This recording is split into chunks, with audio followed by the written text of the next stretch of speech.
বাংলাদেশ পাবে পারমাণবিক অস্ত্র। কি অবাক হচ্ছেন? অবাক হওয়ার মতো কথা হলেও এটাই সত্যি। বাংলাদেশ ও পাকিস্তানের মধ্যে সামরিক চুক্তি সম্পূর্ণ হওয়ার পথে। এটা নিয়ে উচ্চ পর্যায়ের আলোচনাও চলমান। সম্প্রতি ভারতের গণমাধ্যমগুলো এ বিষয়ে সুস্পষ্ট বার্তা দিয়েছে। বাংলাদেশের উচ্চ পর্যায়ের আলোচনাও অনেক দূর এগিয়েছে যে বাংলাদেশ এরই মধ্যে পাকিস্তানের সাথে নিরাপত্তা চুক্তি করতে যাচ্ছে। নিরাপত্তা চুক্তি কি?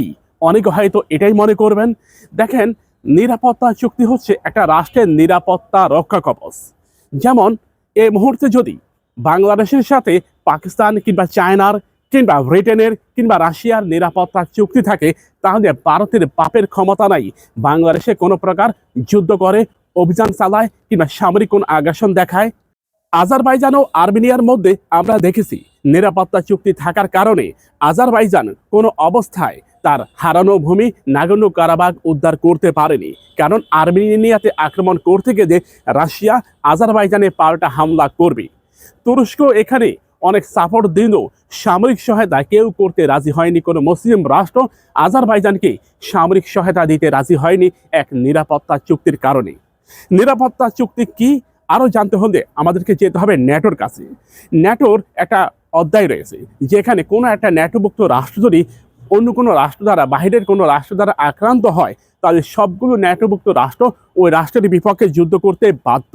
এই বাধ্যতামূলক থাকার কারণে ন্যাটোভুক্ত রাষ্ট্রগুলো সম্পূর্ণরূপে স্বাধীন এবং নিরাপদ। ঠিক এরকম একটা চুক্তি নিরাপত্তা চুক্তি। যদি বাংলাদেশ পাকিস্তানের সাথে এ ধরনের নিরাপত্তা চুক্তি করে, তাহলে বাংলাদেশ পুরোপুরি সেফ থাকবে। কারণ ভারত যদি বাংলাদেশে কোনো প্রকার আক্রমণ করে, ভারতে পাল্টা হামলা করতে বাধ্য থাকবে পাকিস্তান। আর এই চুক্তি যদি চায়নার সাথে হয়, তাহলে ভারতের বিপক্ষে যুদ্ধ করতে বাধ্য চাইনিজ গভর্নমেন্ট কিংবা মায়ানমারের সাথে। প্রিয় ভাইরা, যে আমরা মনে করি এই নিরাপত্তা চুক্তি আমাদের জন্য খুবই গুরুত্বপূর্ণ। বাংলাদেশের বর্তমানে সামরিক সক্ষমতা নেই বললেই চলে। এর জন্য দায়ী আমাদের উচ্চ পর্যায়ের রাজনীতিবিদ যারা আছেন, যারা বিভিন্ন দলের প্রেসিডিয়াম সদস্য, স্থায়ী কমিটির সদস্য, এরাই হচ্ছে বাংলাদেশ সামরিক সক্ষমতাকে কোরবানি দেওয়ার অন্যতম একটা মাধ্যম জায়গা। যেমন আপনি বিএনপি থেকে বলেন, আওয়ামী লীগ থেকে বলেন, এরা প্রতিনিয়ত ভারতের পাছাটা গোলামে পরিণত হয়েছে, যার ফলে ভারত তার সেভেন সিস্টারের নিরাপত্তার জন্য বাংলাদেশের সামরিক সক্ষমতা কখনোই বাড়াতে দেয়নি এই সমস্ত রাজনীতিবিদের কারণে। কেন, কিভাবে একটা রাজনীতিবিদ হাজার কোটি টাকার মালিক হয়ে যায়? শুধুমাত্র দেশীয় দুর্নীতি না, আন্তর্জাতিক এজেন্ট থেকেও তার আয় করে নেয় মাল্টি মিলিয়ন ডলার। প্রিয় ভাইরা, তাই আমাদেরকে রাজনীতিবিদদের উপর ভরসাকে একেবারে জিরোর পর্যায়ে আনতে হবে। বাংলাদেশ এখন পর্যন্ত গত 30-40 বছরের মধ্যে একজন সৎ রাজনীতিবিদ পাওয়া যায়নি যিনি কূটনৈতিকভাবে বাংলাদেশকে সাফল্য এনে দিয়েছেন। যতজন পররাষ্ট্রমন্ত্রী হিসাবে দায়িত্ব পালন করেছে, সবাই ছিল ভারতের আজ্ঞাবহ। সেটা বিএনপি বলেন আর আওয়ামী লীগ বলেন।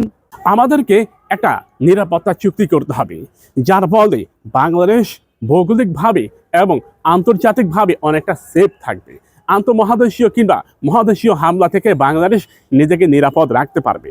রাশিয়ার উচ্চপদস্থ সাবেক সামরিক কর্মকর্তা মিখাইল জনসন সম্প্রতি তিনি একটি বক্তব্য দিয়েছেন 2025 সালে। সে সময় তিনি বলেন যে আগামী 2026 সাল, 2027 সাল, এই সময়টা সারা বিশ্বব্যাপী যুদ্ধ লেগে যাবে এবং এই যুদ্ধে বহু রাষ্ট্র জড়িয়ে পড়বে প্রত্যক্ষ এবং পরোক্ষভাবে।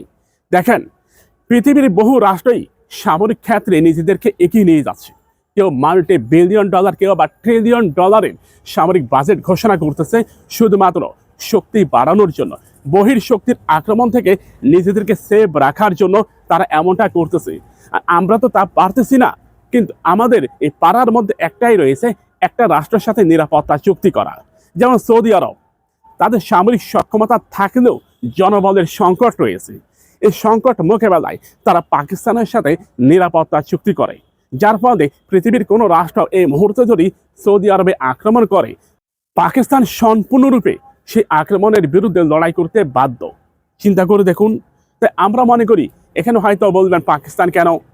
ঠিক আছে, আপনি একটা পারমাণবিক শক্তির রাষ্ট্র চয়েস করে দেন আমেরিকা ব্যতীত, তাহলে আমরা তাদের সাথে নিরাপত্তা চুক্তি করব। প্রিয় ভাইরা, এখানে আমাদের খুব কাছের প্রতিবেশী রাষ্ট্র পাকিস্তান এবং চায়না, এই দুটা সামরিক শক্তিধর রাষ্ট্র রয়েছে। আমরা চাই যে এই দুটির যে কোনো একটির সাথে নিরাপত্তা চুক্তি করতে পারি। তবে এক্ষেত্রে পাকিস্তানেরকে এগিয়ে রাখা হচ্ছে এবং পাকিস্তানের সাথেও আলোচনা চলমান। আমাদের চ্যানেলটিকে সাবস্ক্রাইব করে পাশেই থাকুন।